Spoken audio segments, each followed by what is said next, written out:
5 حقائق عن الإمام المهدي عجل الله فرجه. معظم الأديان بما في ذلك الهندوسية والبوذية لديها فكرة شبيهة لشخصية المخلص. الديانات التوحيدية الثلاث على وجه الخصوص تؤمن بوجود المخلص، وهذا مكتوب في الكتب المقدسة. الحقيقة الأولى: ولادته. كان العباسيون قلقين بشأن التقارير المتعلقة بالإمام الثاني عشر الذي سينهي حكمهم القمعي، فقرر الخليفة آنذاك إنهاء الإمامة بقتل الإمام العسكري، إلا أن هذا الخليفة قتل شر قتله. فخرج توقيع من الإمام العسكري عليه السلام: هذا جزاء من افترى على الله وعلى أوليائه، زعم أنه يقتلني وليس لي عقب، فكيف رأى قدرة الله؟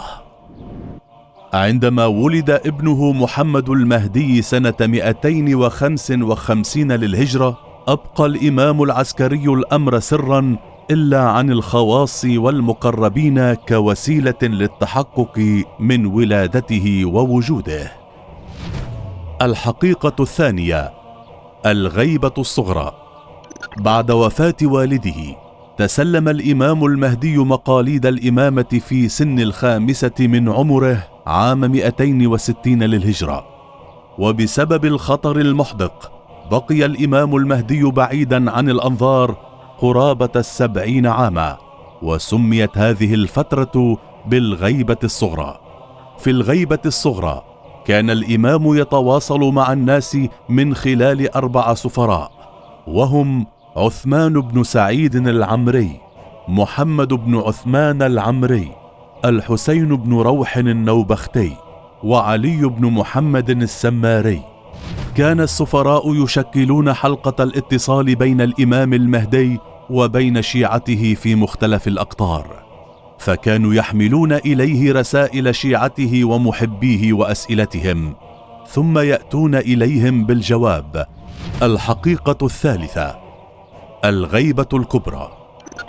قبل وفاة السفير الرابع بأيام كتب له الإمام كتابا جاء فيه: يا علي بن محمد السماري، أعظم الله أجر إخوانك فيك، فإنك ميت ما بينك وبين 6 أيام، فاجمع أمرك ولا توصي إلى أحد فيقوم مقامك بعد وفاتك، فقد وقعت الغيبة التامة، فلا ظهور إلا بعد إذن الله تعالى ذكره، وذلك بعد طول الأمد وقسوة القلوب.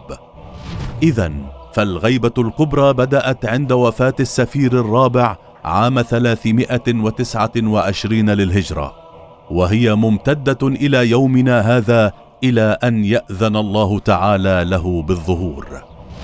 الحقيقة الرابعة: ظهوره عليه السلام.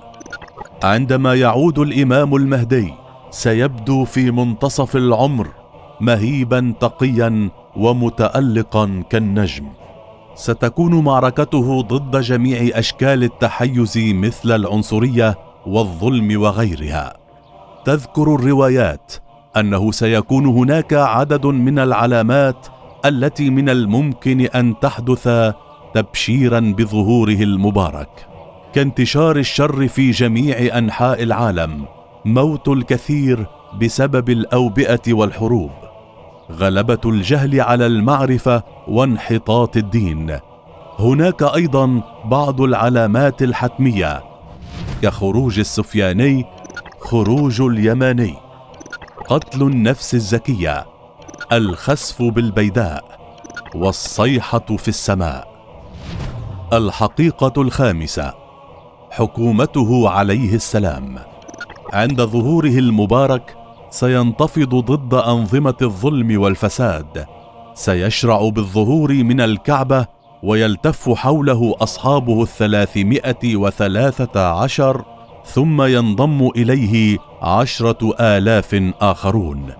سيدعو الجميع إلى قضيته الإلهية، وسيتعهد بالانتقام لقتل الإمام الحسين عليه السلام.